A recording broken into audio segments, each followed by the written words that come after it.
Hey there, this is Sharon with simplycanning.com with an update to our garden.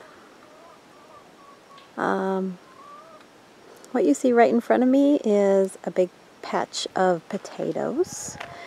Potatoes are looking beautiful on top. We'll see when the harvest comes as to whether there's any potatoes under there. Last year we had beautiful plants like this, and then we actually ended up with not too many potatoes, so we'll see what happens this year. Next we have a row of Swiss chard, which didn't germinate real well.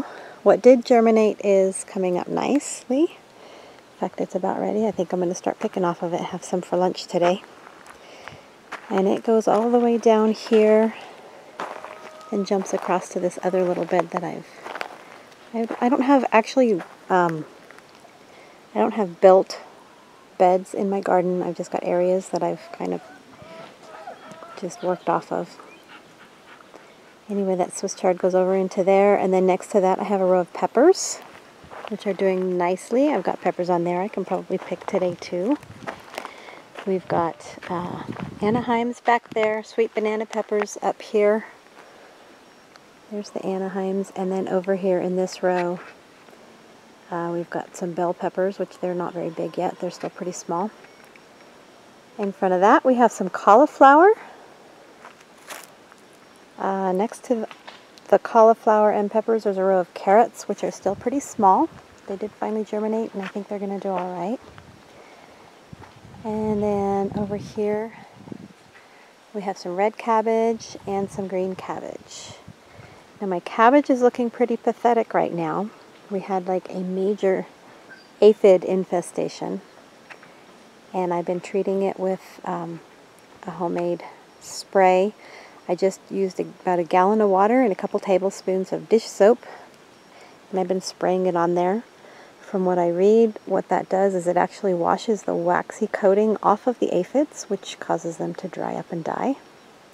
And it has definitely helped a lot, but the plants are still struggling, so we'll see if we're actually going to get anything out of it or not. We may end up just buying cabbage. And then next to that is a row of marigolds, and I put that there because it's supposed to kind of repel some of the aphids and the other insects. But of course they haven't bloomed yet, and I'm thinking that the bloom is where the scent comes from that the bugs don't like. So I need to remember to get those planted early so that they're already starting to bloom.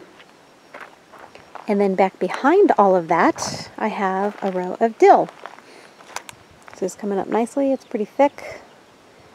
Oops, there's some newspaper there that must have blown around.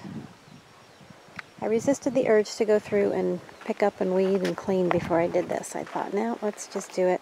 People can see this is a real-life garden. It's not perfect. It's not beautiful, but we get some food off of it. And then over here I have a nice zucchini plant, which is doing beautifully also. It had some squash bugs earlier in the spring. A week or two ago I started picking them off. Just squash bugs, the best thing to do is just come out every morning and just pick off what you see. Pull off any leaves that you see the eggs on. I just checked it this morning and there were no eggs on it, and there were no squash bugs, so hopefully they won't return. The eggs are just a little tiny round egg. The ones that I had were kind of a rust color. They're not really brown, they're not really orange, kind of a rusty color, and they lay them in clusters, so they're pretty easy to spot. But if there's only a few, you can just squish them and break them up. If there's a whole bunch, just pull the whole leaf off and throw it away. The bugs I pick off and I throw them in a bucket of soapy water, or even just a bucket of water. And then if I get a whole bunch of them, I take them and I feed them to the chickens. They like them. Here's a bird bath, which keeps drying up because it's not very big, but it's supposed to be good to have for ladybugs, to have a little water for them. Of course, it doesn't work if you don't keep water in it. And then here we have an acorn squash. You can see my stake there. I wrote acorn squash on it because otherwise I forget. Over here on the other side of this tree we have, I believe this was a yellow crookneck squash. Let's look at my stake and see. Yes. Oh, it's a straight neck yellow squash. And those are both doing lovely also. This one has already bloomed, and I believe I see some fruits just starting to develop, so I'm going to keep it nice and watered.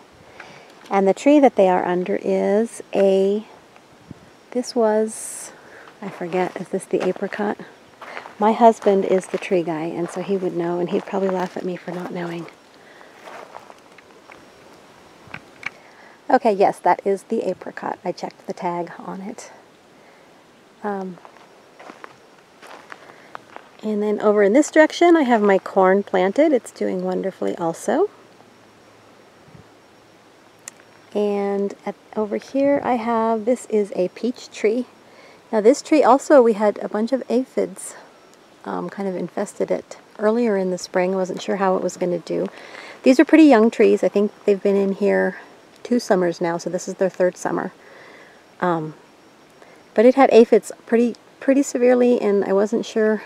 I was researching how to treat it, and someone actually suggested just waiting a bit and seeing if the ladybugs would come and take care of it. And so I did. I just waited, and they're pretty much gone. So it worked. I really haven't seen that many ladybugs, but something happened and the aphids are gone. So anyway, the aphids are not going away on my cabbage, unfortunately. But from what I read, that's pretty common in this dry area that we live in. Aphids are pretty tough pests to beat. This here is a cantaloupe, I believe. I forgot to mark it. So we'll see when it blooms or when it fruits what comes out of it. And then these both are some, you see here I have a milk jug. I have 1, 2 of them. And I just cut the bottom of the milk jug off and I put it over any plants that I'm planting that I'm a little concerned are going to be beat up by the wind or the heat. And it also makes like a little mini greenhouse, and it keeps it wetter, keeps it more moist in there. These are both watermelons, I believe, because I had some late watermelons that I had planted the seed. Didn't get them done early enough. So I'm not sure how they'll come up, but I stuck them in the ground anyway. I'll probably be ready to pull those milk jugs off in the next day or 2. Okay, over here is my tomato area. And I've got them spread out pretty far. I probably could have put them a little bit closer together, but we've got lots of space in here. So you'll notice I have a T-post by each tomato plant and just a piece of fencing that I put in a circle, and that serves as my support.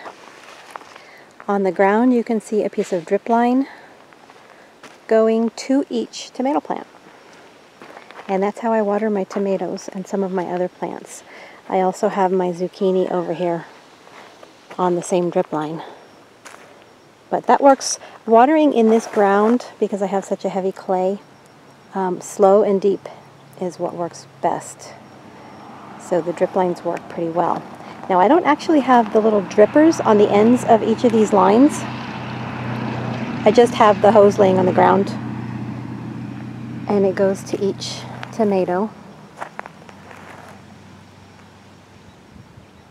And there you can see that one's actually got some green tomatoes coming on. These are all Roma tomatoes. And this one on the end here, those are for canning. This one on the end here, I believe, was a Better Boy. Better Boy or Early Girl, I don't remember which one I chose this year. And that's more of just an eating tomato, although I can them also if I have extras.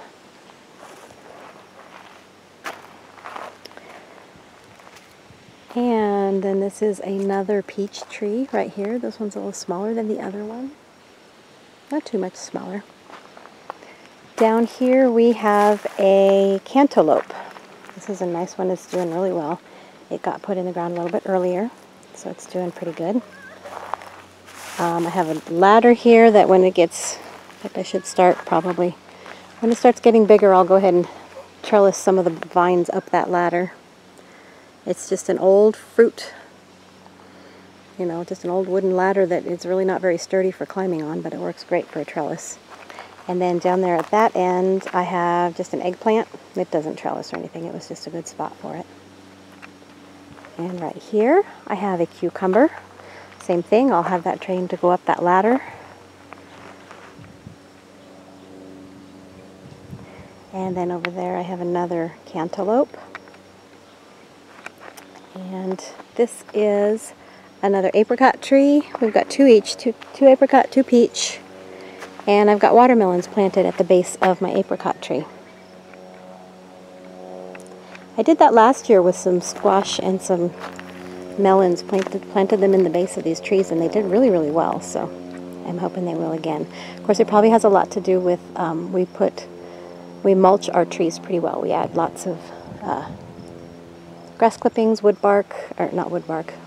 chips, whatever we have handy.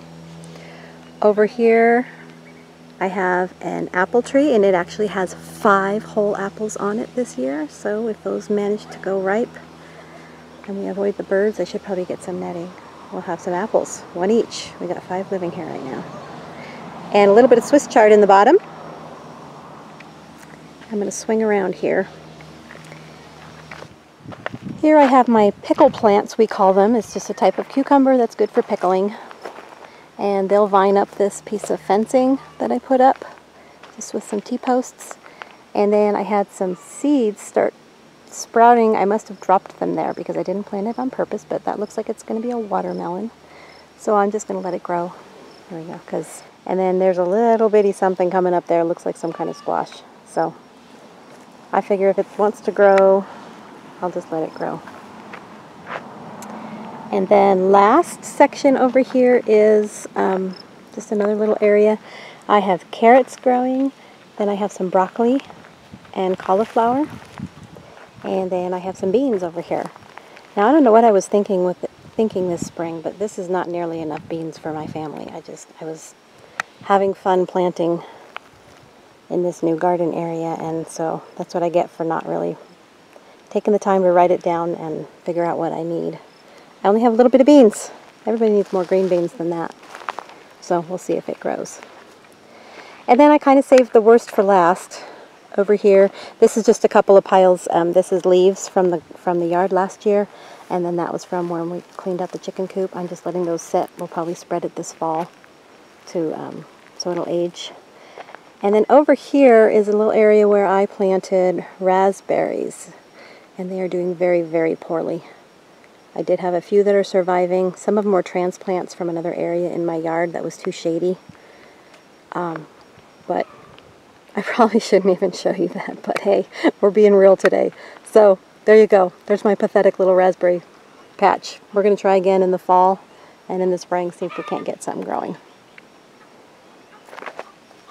And here's some more manure and wheelbarrows. So that's my garden update. I have fun coming out here just piddling around at the weeds. I was thinking about it the other day, and I thought, you know, I think that's half of the battle of being a good, quote, good gardener, is just enjoying it. Just enjoying coming around and pulling weeds here and there and just fiddling around in the garden. If you look at it as a job and a task and a chore, then you won't come out as often. And you won't take, you know, when you got 15, 20 minutes to spare, you won't go out and just pull a few weeds and, you know, baby a few plants. And I think that's what a garden takes. It takes that enjoyment. So I definitely don't consider myself, like, quote, good. I said good gardener. But I enjoy it. So I'll do another update in another couple weeks and show you what I'm getting out of this. Thanks. This is Sharon with simplycanning.com. Have a great day.